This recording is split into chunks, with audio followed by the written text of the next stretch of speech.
HMDA మాజీ director బాలకృష్ణని service నుంచి తొలగించేందుకు సిద్ధమవుతోంది తెలంగాణ ప్రభుత్వం. అందుకు అవసరమైన న్యాయపరమైన సలహాలను తీసుకుంటున్నారు ఎంఏయుడి ఉన్నతాధికారులు. నిన్న ఆదివారమైన హెచ్ఎండిఏ కార్యాలయంలో సోదాలు నిర్వహించింది ఏసీబీ. బాలకృష్ణ హామీతో ఫైల్స్ పై సంతకాలు చేసిన ఉద్యోగులందరికీ ఏసీబీ నోటీసులు ఇచ్చే అవకాశం ఉంది.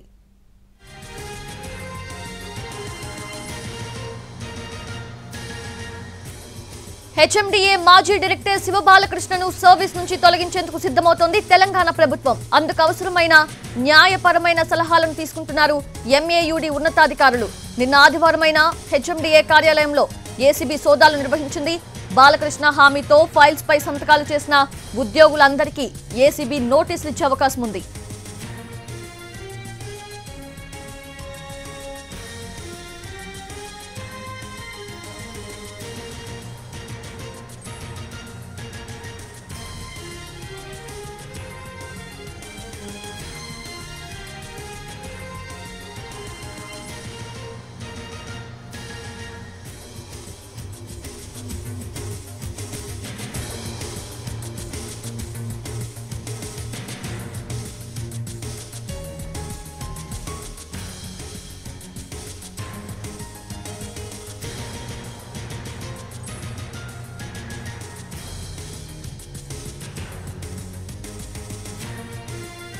హెచ్ఎండిఏ మాజీ డైరెక్టర్ బాలకృష్ణను సర్వీస్ నుంచి తొలగించేందుకు సిద్ధమవుతోంది తెలంగాణ ప్రభుత్వం.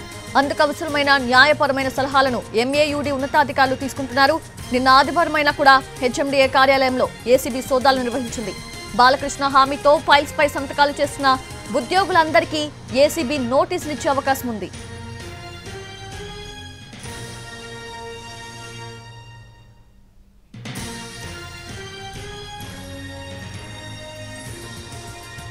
రైట్, అది నిన్న ఆదివారం అయినా కూడా హెచ్ఎండిఏ కార్యాలయంలో ఏసీబీ సోదాలు నిర్వహించింది.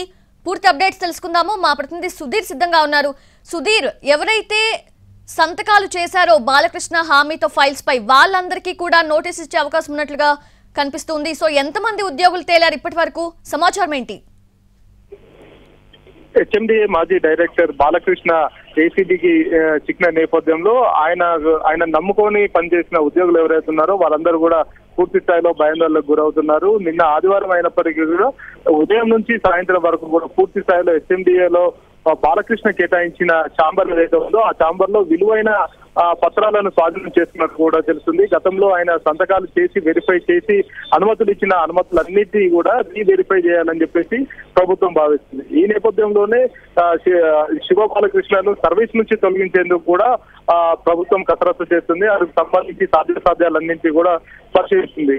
అయితే బాలకృష్ణ దగ్గర పనిచేస్తున్న ఉద్యోగుల్లో చాలా మంది బాలకృష్ణ హామీతోటి కొన్ని ఫైళ్ల మీద సంతకాలు చేసిన పరిస్థితి అయితే కనిపిస్తుంది. ఎందుకంటే వారు గతంలోనే మాట్లాడుకున్న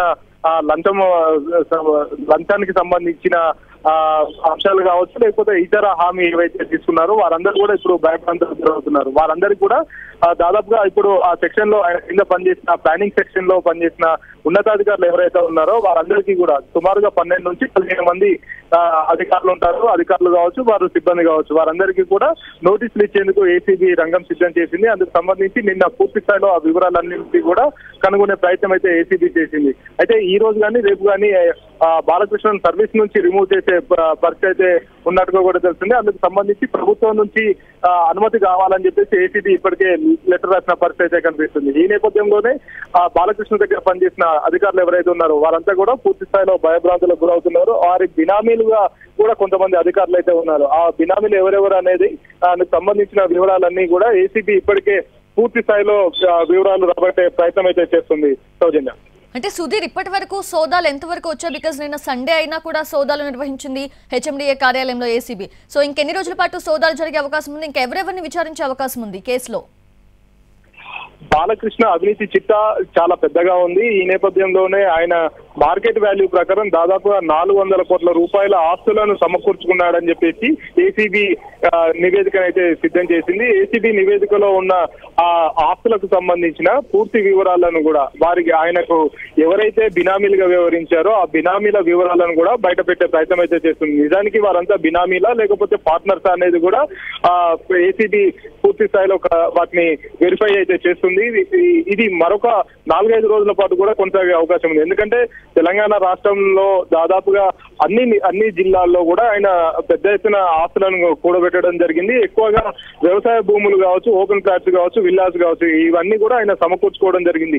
కొన్ని ఆయన పేరు మీద ఉన్నాయి, కొన్ని తన వారి భార్య పేరు మీద ఉన్నాయి, మరి కొన్ని బినామీల పేరు మీద ఉన్నాయి. ఆ బినామీలు ఎవరు ఏం చేస్తున్నారు అనే విషయానికి సంబంధించి కూడా ఏసీబీ పూర్తి స్థాయిలో కసరత్తు చేస్తుంది. వారందరినీ కూడా నోటిఫై చేస్తుంది ఎంతమంది బినామీలు ఉన్నారు, వారి దగ్గర ఈ ఆస్తులే కాకుండా ఇంకేమైనా డబ్బులు కూడా ఏమైనా దాచిపెట్టారు అనే విషయానికి సంబంధించి కూడా ఏసీబీ కసరత్తు చేస్తుంది. మరొక 4-5 రోజుల పాటు కూడా ఈ కసరత్తు పూర్తయ్యేసరికి సమయం పట్టే అవకాశం ఉన్నట్టు కూడా తెలుస్తుంది. సౌజన్య.